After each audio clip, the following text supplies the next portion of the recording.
Hello, and welcome back to WP Reflections, where we speak with some of the amazing members of the William Patterson alumni community about their time on campus and catch up on what they're up to now. This season, we are speaking with people whose time on campus includes both their college and current professional careers. They are some of the many Pioneer alumni who are working across our campus as faculty and staff to teach and support the next generation of students. Our guest today is Dr. Pam Brilliante. Dr. Brilliante earned her BA in Special Education from William Patterson in 1988 and her MED in Curriculum and Instruction, Early Childhood Education in 1992. She holds an EDD from Rowan University.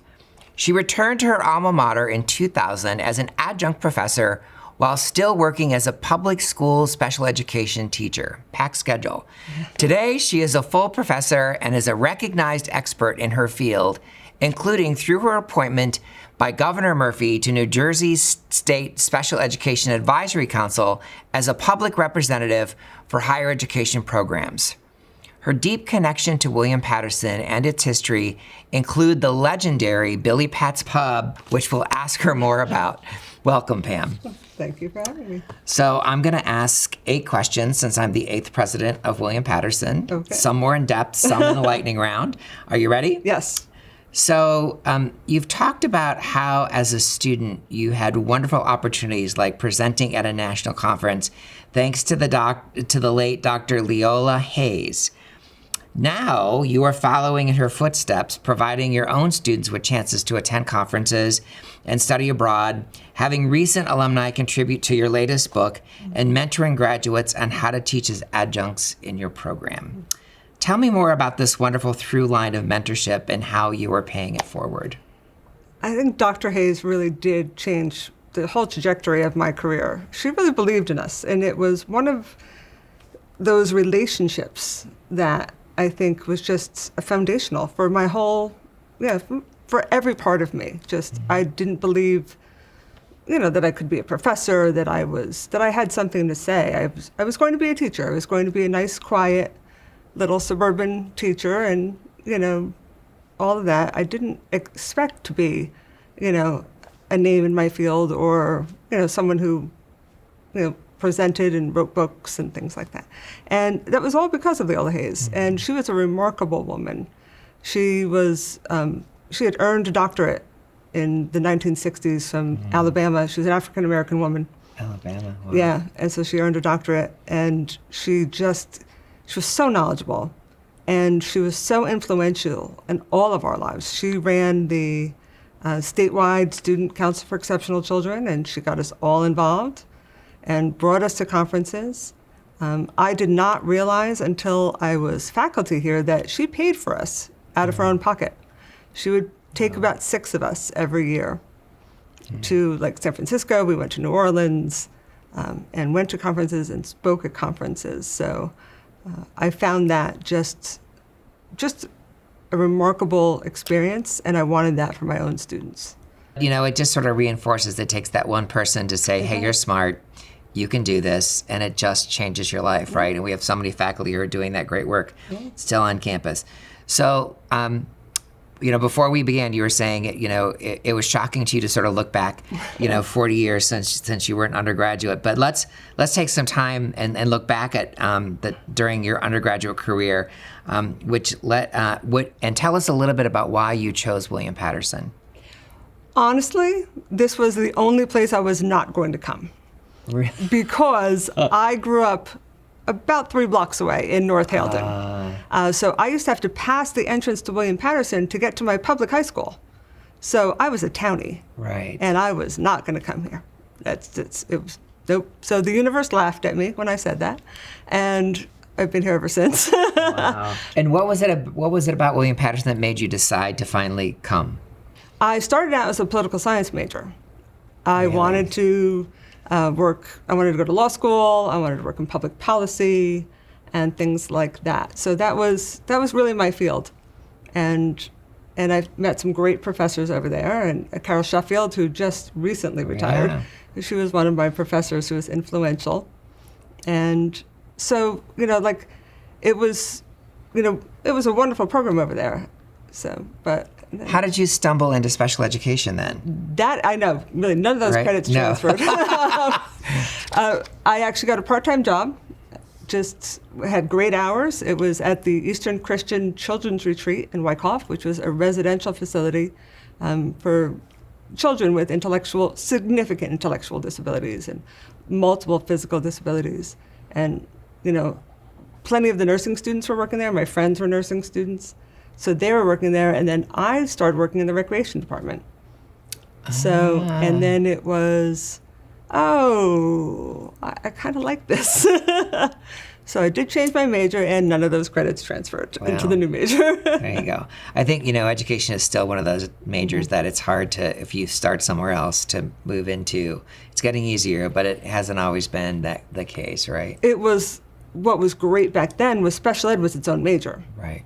Like right now, it's just an additional endorsement to a general ed major. But I had 30 credits in special education, which I really felt that I was prepared to be a teacher. That leads beautifully into the next question. So the field of special education has changed a lot as we've learned more about how to meet the unique needs of all students and help everyone meet their true potential. As someone who is teaching the next generation of special education teachers, what do you think is the most important thing for your students to understand about the population that they will serve and the demands of their careers that they're preparing for? To me, it's always been about relationships, and I learned that from Dr. Hayes, that it's, there's a saying, if you've met one child with autism, you've met one child with autism, because it doesn't impact everyone the same way. So you have to get to know that child, that student in your classroom, and really understand their learning needs and just how they fit into the world, right? How their disability impacts them every waking minute. Yeah. So that actually takes me into my current classrooms, like into the graduate school classes that I teach. I'm working with people who are teaching full-time, moms, very busy schedules, and I'm trying to, have them unlearn some bad habits, about students with disabilities. We always frame pedagogy around teaching and not learning. Right. And if we really framed pedagogy around how students learn versus how we teach, I think it could really change the dynamic. Maybe before we retire that will happen. So, of course, I don't want to bury the lead. Pioneer alumni who experienced Billy Pat's Pub wouldn't forgive me if I didn't ask you about your work there. So, first, for the uninitiated, explain what Billy Pat's was and tell me about your involvement and how that fit in with your other extracurricular activities on campus. Well, Billy Pat's was legendary, and it was the pub on campus. We actually had a pub that served alcohol on campus. I'm old enough to, when I started college, the drinking age was 18. And it did gradually, before I graduated, it was 21. But it was a really centralized location on Thursday nights. That was the big night. Thursday nights, yes. Wow. And it was very difficult to have a Friday morning 8 a.m. class. If you made it. And our major decided that we were going to be professional educators, and so they scheduled mandatory senior classes At 8. At 8 o'clock on Friday morning. Wow. So there was lots of hoodies and ponytails and still stamps on your hand. I can imagine. But it was a wonderful place to meet everyone across campus. Yeah. So the commuters came, the residents came. It was right in the student center. It is the most talked about space of alumni, in my travels around the country. But I think, what you alluded to, and you alluded to in your conversation about Dr. Hayes, is that it's relationships, right? That's where relationships were formed. You met people from different, disciplines, different walks of life, residence halls, commuters. Like, where does that happen on campus? It happens in Billy Pat's Pub. So now for the lightning round, I'm going to get short responses to 4 questions. Okay. So what would the title of your autobiography be? It shook his snow globe. It came from a former student who told me once that I shook his snow globe. Oh. So, right, in my disability studies class, because the assignment was to listen for someone who said the R word, the word retarded, in conversation, and record how you felt and how, because we were learning about how disability impacts people. And a student said that his mother had said the word, and it stopped him in his tracks. And he said he had heard the word a million times over the years with his friends, but to hear his mother say it and have learned about the power of those words, he said it shook his snow globe. That's a great title. So yes. So what's the biggest change that you've noticed at William Patterson from the time that you studied here to your time teaching here? I think special education has changed just statewide, and what we know about students with disabilities and inclusion of students with disabilities in general ed classes and, in society. So that's been a big change. But I think the relationship piece has changed. I think I right now, I teach all online. So that's I'm on campus a lot. I live in town. But teaching all online has really made a difference with relationships. So it's interesting to watch those students, though, those online students show up for commencement. Yes. And, they're hugging their professors often for the first time. It truly is a great moment. And they're really beginning to engage as alumni, too, so that's exciting. Yes. So besides the Friday 8 a.m. after you were at the pub until late, what was your toughest class at WP? Dr. John Rosengren in anatomy and physiology. So we had to take the nursing student version of it. Oh, no. So it was my first experience with differentiated instruction, where he'd be like, all right, you guys don't have to worry about this. Nursing majors, this is, and then, okay, girls, let's go. So what is the single best piece of advice that you could give today's students, no matter their major?